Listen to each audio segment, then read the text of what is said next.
Ini jawaban untuk Samosir perihal ada kalimat-kalimat vulgar di beberapa naskah Alkitab.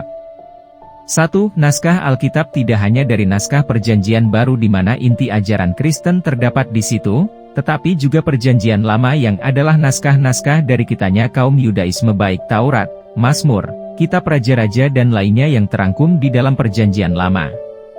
Minimal dari naskah-naskah Perjanjian Lama itu ada sekitar 30 gaya bahasa dari bahasa alegoris, metafora, personifikasi dan sebagainya dan juga style penulisan mengikuti penulis-penulis yang ada di zamannya dengan style seperti itu.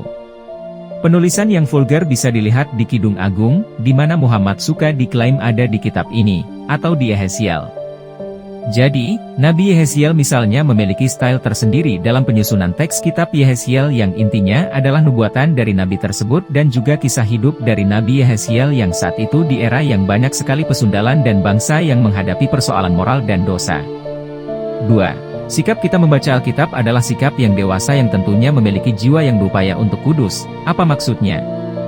Ya, kamu harus melepaskan diri dari nafsu duniawi. Jadi, membaca Alkitab di beberapa ayat di Yeheziel misalnya, bagi orang yang masih dilekati nafsu duniawi atau masih kotor, pasti akan terlintas benar kepornoan atau bahkan horny seperti dirimu. Itulah indikator kamu masih kotor, kurang bersih iman atau masih dilanda nafsu duniawi. Bagi yang tidak dilandasi nafsu duniawi atau bisa menekan nafsu tersebut, ia tidak akan berkata sesuatu yang porno tapi lebih cenderung sebagai style gaya bahasa yang vulgar. Tapi memahami intinya jika baca keseluruhan, yaitu disitulah ada kisah peradaban yang sudah rusak moralitasnya, sesuatu yang porno atau bejat, atau perzinahan menjadi dibenarkan tetapi Tuhan benci terhadap situasi itu semua.